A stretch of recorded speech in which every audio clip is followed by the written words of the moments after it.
সারা বিশ্বে প্রতি বছর মে মাসের দ্বিতীয় রোববার মা দিবস পালন করা হয়। সেই মোতাবেক 11 মে ছিল বিশ্ব মা দিবস।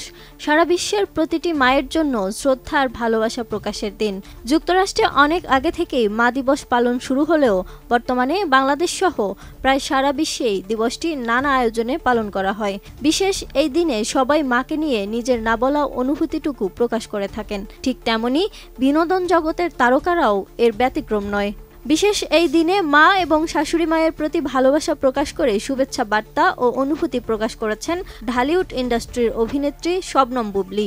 মা দিবসে সামাজিক মাধ্যম ফেসবুকে মা এবং শাশুড়ি মায়ের ছবি দিয়ে একটি স্ট্যাটাস দিয়েছেন এই অভিনেত্রী। তিনি দুজন নারীর প্রতি ভালোবাসার বার্তা প্রকাশ করেছেন। একজন তার গর্ভধারিণী মা, অন্যজন ঢালিউড কিং শাকিব খানের মা। সেই স্ট্যাটাসে শবনম বুবলী লিখেছেন, আল্লাহ যেন আপনাদের সবসময় সুস্থ রাখেন। পৃথিবীর সব মায়েদের প্রতি রইল মা দিবসের আন্তরিক শুভেচ্ছা।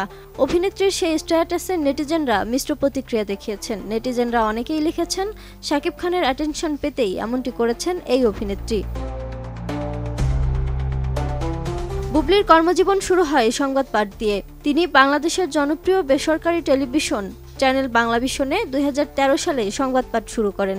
2016 সালে বসগিরি চলচ্চিত্রের পরিচালক শামীম আহমেদ রনি তাকে এই চলচ্চিত্রে অভিনয়ের প্রস্তাব দিলে তিনি সম্মত হন।